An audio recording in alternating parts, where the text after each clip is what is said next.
I don't know, 20, 30 years ago, you hardly heard the word visualization or imagery. It was out there, but it was kind of like a new age, word. The alternative people, the hippies were talking about visualization.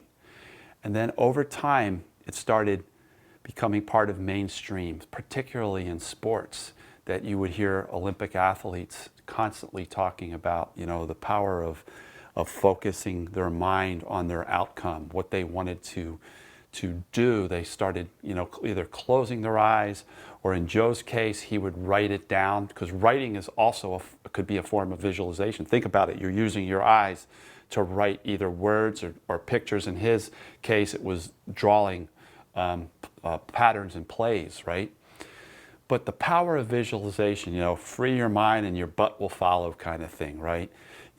Dusting off those cobwebs so that you can have a clear vision of being able to see what it is that you want in the future, and be able to imagine. So kind of imagery and visualization, they're not exactly the same, but I kind of play with them together so that you can imagine or pretend or visualize what you want to have, or what you want to do, or what you want to become, that you can have it within yourself. The inner game, right? You can have it within, and really get good at maybe visualizing the details of it, the visual details. Or maybe you're more of a sensory person and you can kind of feel it, or maybe you actually in your kind of withinness can smell it or hear it, right?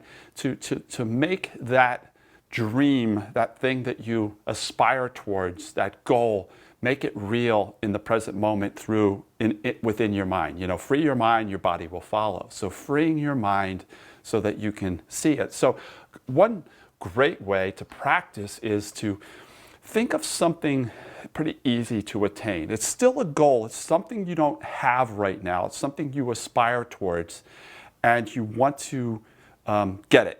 It could be something you want to become. It could be you want to be more happy, or you want to have more money, or you want to get a particular job, whatever it is. And spend some time. You can do it sitting in a chair with your eyes closed, or daydreaming. I find it easier to close my eyes so I don't get distracted by other things. And start just, whether you relax your body through some deep breathing. And I'm not doing that in this class where we did it some in our class where I guide you through a session of visualization, right? But I'm just more or less talking to you so you can practice it on your own. But the key is the word, practicing it. Practice getting good at pretending. Maybe visualization, I remember when we were writing this book, Joe didn't use the word visualization, he didn't. It wasn't a word that came up, He was good at using other words, and when he was a kid, pretending that he won the Super Bowl, right? He won 4 of them, and he would do it over and over in his mind. And other athletes, Brian Boitano, Olympic gold medalist in skating, he told me, and I have a video on YouTube where Brian's talking about visualizing to the finest detail that he was standing on the podium when the national anthem was playing. He visualized winning it. In our class, if Robinson's listening, we're Robinson, how you doing, man? If you're there, and you visualized winning your championship and took the picture of yourself the week before with your hands up like this, and then you did it again. I still have that picture on my phone. It's awesome. That's visualization. It's just giving yourself a bit of an edge, right? So that you can see it and feel it and think it and gush on it and become it before it actually manifests in the physical world. Okay? Visualization.